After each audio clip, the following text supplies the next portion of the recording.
My name is Courtney and welcome back to my channel. Today I'm going to be discussing all the books that I bought in 2023. Oh boy. I will have a separate video discussing my 2023 reading goals, how I accomplished that, as well as getting into my stats. Both of those videos should cover all of the books that I had bought previous to 2023 and if I read them or not. Spoiler alert, all the books that I bought in 2022 I have read, I think. But today we're just discussing all of the books that I have bought in 2023. Yes, this is just gonna be a basic, like, going through every single book that I bought because I don't do hauls until the end of the year because I'm crazy. So, like, it looks like a lot. We're gonna discuss everything at the end. There's a lot of things. Let's do a precursor. Overconsumption on the internet is bad. But also, if you have a thing you love and you spend a lot of money on and it makes you happy, that's fine too. And that's what I do with books. This is like the only thing I spend money on. It's what I get a lot of gift cards for. And I also get a really, really good discount on everything that I have. Be aware of that. I know how much I spend on all of these. I have an exact amount. Like, when you look at it all and you think about that amount of money, like, yeah, that's a lot and it's bad. But also, I hate girl math because gender, but girl math for a moment, spend less than I would have if I didn't have my discount. So I saved a lot of money this year. I did. Let's just get into the nitty gritty, what I bought this year, and then we can discuss. First book I bought this year, actually I got for Christmas, is The Atlas Paradox by Olivia Blake. This is the only book I think I got for Christmas this year, besides gift cards. Adult fantasy. A Winter's Promise by Christelle Dabos, French young adult fantasy. Beartown by Frederick Bachman, adult literary fiction. Half a Soul by Olivia Atwater, adult romantasy fantasy. Volumes 10, 11, and 12 of Haikyuu, high school sports anime manga series.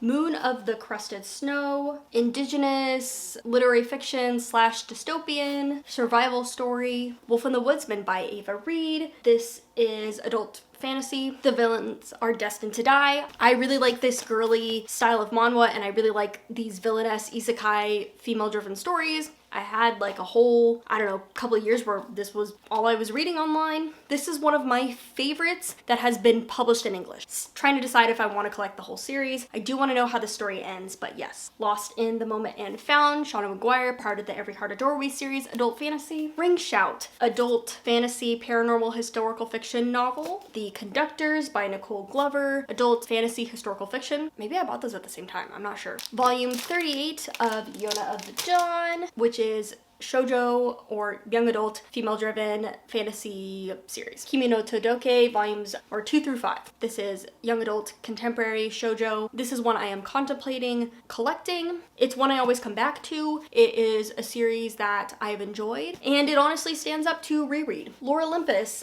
by Rachel Smythe. I do want to know how this ends, but I'm contemplating if I want to collect them anymore. This is a telling of Persephone and Hades and it is a Greek mythology.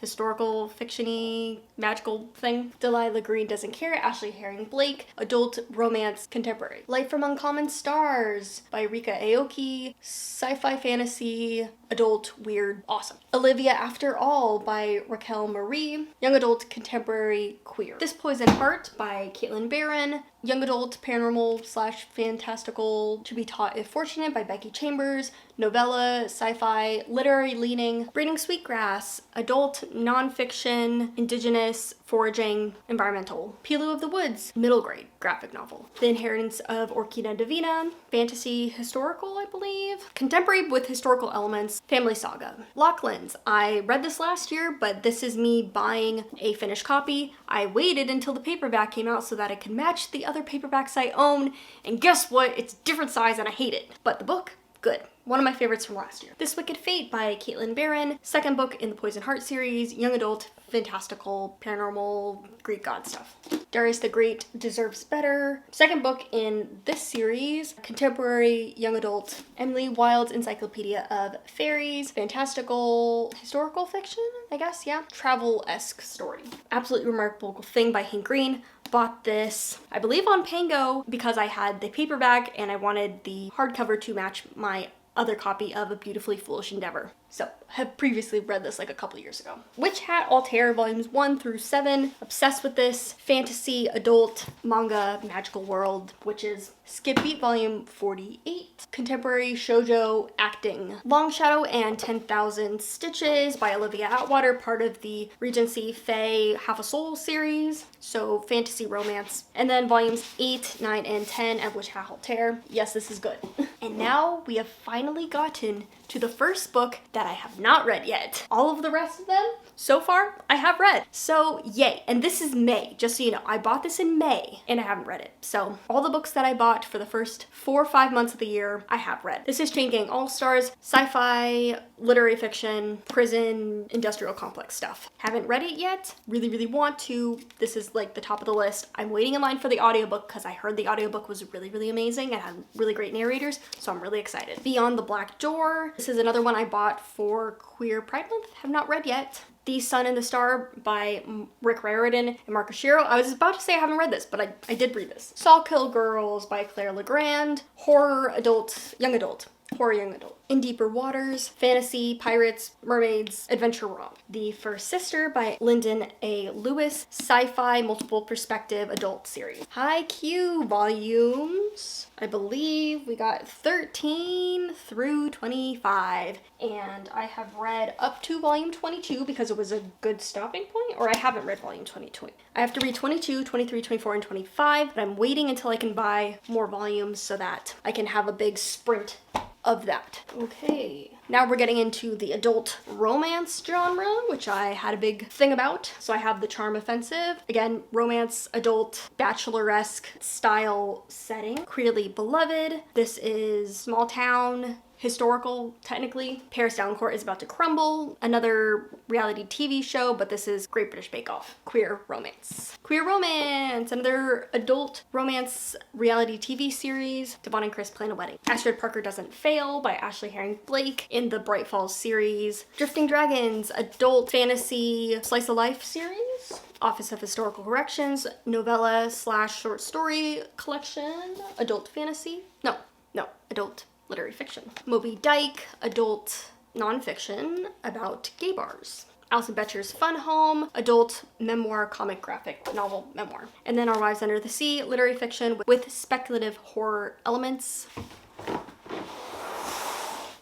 We're more than halfway through. It's not round 2. It's just, these are the ones that couldn't fit in a row. March Comes In Like a Lion, Volume 1, one of my favorite contemporary manga series. Apothecary Diaries, Volume 8, keeping up with that. Yona of the Dawn, Volume 39, was keeping up with that. The Girl and the Sea by Molly Ostertag. Graphic novel, young adult, middle grade, young adult, fantasy, Siren. Empire Sands by Tasha Suri. Fantasy adult companion duology series. 7 Days in June. Adult literary fiction with strong romance elements. The Princess and the Grilled Cheese. Young adult graphic novel, fantasy, Regency kind of era. Gods of Jade and Shadow by Sylvia Marina Garcia. Adult fantasy with historical setting. Apothecary Diaries, Volume 9, keeping up. Good Omens. This is my annotated copy. This is my annotated copy, as in Good Omens, my Aziraphale edition. I call this like the Heavenly edition because it has not been written in and it's beautiful, and I bought this just so that I could have them on my bookshelves together because Crowley was lonely, okay? He needed his friend. They needed to be together.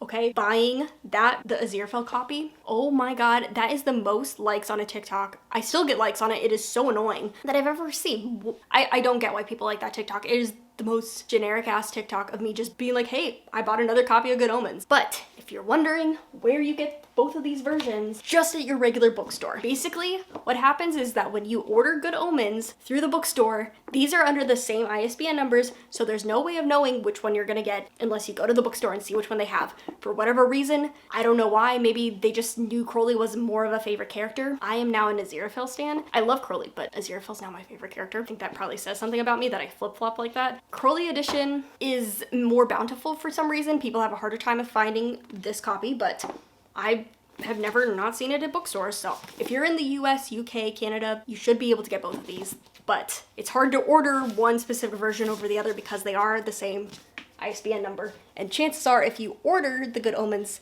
edition online, you're gonna get the Crowley edition for whatever reason. Rosaline Palmer Takes the Cake by Alexis Hall. Romance, adult, queer. Witch Hat Altair, keeping up with that series. Iris Kelly Doesn't Date, keeping up with that series. California Foraging. This is just a book about forageable plants. I have not read this one. It's for a project. Percy Jackson and the Olympians. This is the new Percy Jackson series. Witch Hat Altair Kitchen, the spin-off fluff series that you didn't know you needed until you read the other series and were traumatized. In the Event of Love, romance, contemporary, Christmas. You're a Mean One, Matthew Prince, contemporary, romance, adult, Christmas. Season of Love, my current read. Helena Green, contemporary, romance, holiday, Christmas. Apothecary Diaries, Volume 10. Again, just keeping up with things as they come out. Yona the Dawn, Volume 40, have not read yet. I was trying to read Kami-sama Kiss first. Second Rebel by Lyndon A. Lewis, the second book in this trilogy, LGBT adult sci-fi series, have not read yet. And then Into the Riverlands by Niveau, the last book that I bought. Technically, I don't know if it's the last book. I feel like something else might have been the last book, but it's what I think the last book I got was in December, but I did read this. So those are all the books I bought. Let's discuss. I acquired 97 books this year. That is a lot. I'm not gonna lie. That is a lot of books. The month that I bought the most books in would be April with 21 books, followed closely by May with 18. Those are the 2 months that I was buying Haikyuu, so that's why. February, June, and November, I bought 10, 9, and 8 books respectively. Those are also happen to be months that I was making videos in and preparing for stuff. And then most of the other months, I bought anywhere from 6 to 4 to 2 books. Actually, I didn't even buy any books in December, according to this. I don't know if that's true. I felt like I bought something in December, but apparently I didn't. I didn't buy any books in December. So, like I said, gift cards were involved, discounts to bookstores were involved, and also books were being used for filling purposes. So I'm gonna sort that and then we can discuss all the books that I bought for specific projects. So of the 97 books that I bought this year, 26 were for projects or for research purposes or some type of video. Mostly it was for video stuff. So let's kind of go over that. First, I brought A Winter's Promise, Beartown, and Moon Crusted Snow for my winter reading video, which was a part of my series where I was reading seasonal books based off of BookTuber recommendations. And that continued into spring where I picked up a bunch of books for my seasonal spring reading video. I picked up Emily Wilde, The Inheritance of Urquina Davida, Pilu of the Woods, Braiding Sweetgrass, and Half a Soul. I don't know if all of these got read for that video, but I'm pretty sure these were the ones that I bought specifically for that video. And then I also bought Darius the Great Deserves Better, To Be Taught If Fortunate, Ophelia After All, Light from Uncommon Stars, Delilah Green Doesn't Care, and then this Poison Heart for a 2-part series.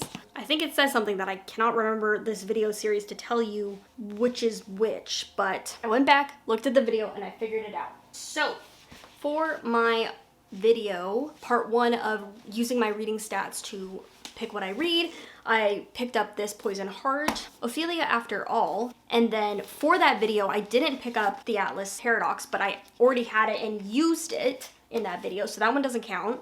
And then I had Witch Hat Altair, which is something I wanted to buy, and I use the video as an excuse to buy it. And then Darius the Great Deserves Better. I think I bought this for this video, but I didn't end up using it for the video, so we're still right with the numbers. And then for the second part of that video, I was using my favorite books to pick what I read. I had To Be Taught If Fortunate, Light from Uncommon Stars, The Lost in the Moment and Found. This is a book that I didn't buy for that video, I just decided to use it. And then Delilah Green Doesn't Care. And then for my recent reading vlog video, or it wasn't a vlog, but for my recent project video, I was reading books with cakes on the cover, and I picked up a couple books for that. I picked up Rosalind Parker Takes the Cake. I didn't include this in this video, but I read that book as a prerequisite to read Paris Downcourt Is About to Crumble, which is the second book in that companion series. Didn't need to read it, but you know, it's fine. And then I also bought for that series, Devon and Chris Plan a Wedding, and then Queerly Beloved. For my summer reading video, I picked up a couple books. I picked up Empire of Sand, The Girl from the Sea, and then 7 Days in June, all summary picks. And then for a readathon, was this included in my summer reading video? I don't remember, but I specifically picked up Gods of Jade and Shadow for a readathon for the magical readathon. So that was something that I bought outside of my regular spending habits, basically. And then for my final video that I am still working on, I bought 3 Christmassy reads. So I bought Season of Love, In the Event of Love, and then Your Main One, Matthew Prince. 25 of the 97 books that I bought were for projects, were for readathons, were for reading vlogs. 3 of the books that I bought were because I had previously read the books and wanted another copy. That would be Good Omens, An Absolutely Remarkable Thing, and then Lachlan's. And then as my final thing, let us discuss the books that I have bought in 2023 that I have not read yet. Of the 97 books that I've bought, I believe I've read 86 of them. We have about 9-10 books that I haven't read yet, which I think pretty darn good. You know, it's pretty good. Again, we will discuss what I haven't read, what I still have on my TBR, but for today's purposes, let's just go over all the books that I bought that I haven't read yet. Season of Love, my current read, so that will be finished soon. The Second Rebel, I wanted to buy this because I saw that it was low in the warehouse. Again, is the second book in that series, and I wanted hardcovers so that I could have them all to match. Yona the Dawn, my standard buy the next in a series, just haven't gotten to it yet. I've been busy with Christmassy stuff. Percy Jackson, I was buying another book that day. This one came out, and I just wanted to buy it on the day it came out. California Foraging, again, this is a book that I'm using for a project of mine, personal project. I don't know if it's gonna be really reading, but you know, I bought it. Beyond the Black Door, this is one I bought for June for Pride Month, just didn't get to. And there's no audiobook for it, which it really dissuades me from reading books right now because I mainly read books a lot of the time as audiobooks while I'm at work, which is another thing that I will be discussing in my reading stats video. Chain Gang All-Stars, I bought this because I wanted to support Nana. He was a previous professor of mine in undergrad, so I wanted to support him by buying this the day it came out. I'm still really excited to read it. I just haven't gotten to it. I wanted to read it physically, but recently I just heard that the audiobook was really good, and I really am an audiobook enthusiast. I really love a good audiobook, so I really want to read it as an audiobook and then maybe go back and reread it as a physical book. The last couple books I have are, of course, Haikyuu Volume 22, 23, 24, and 25, which I just haven't gotten to. So 10 books I haven't read, 1 book I'm currently reading. So 11 books on my physical TBR for next year. Buying almost 100 books and only having 10 left to read, pretty much the same number as last year. That is my 2023 haul. Why do I do it this way? Why do I do it to myself? I don't know. I honestly think hauls like this are more interesting because it's telling you something about myself, I guess, maybe. I guess it's just telling you that I read a lot of books and I buy a lot of books. Yeah, those are all the books that I bought in 2023. Let me know what you bought, what you loved this year. Any regrets? Did you stay on top of your TBR? Or are you somebody that just likes to collect? That's all fine and good too. But yeah, thank you so much for watching. As always, the algorithm is not a fan to small creators such as myself. So if you enjoy seeing me on here, I would love a comment, a like, a subscribe, any of that, always appreciated. But thank you so much for watching. I'll see you guys later and happy reading.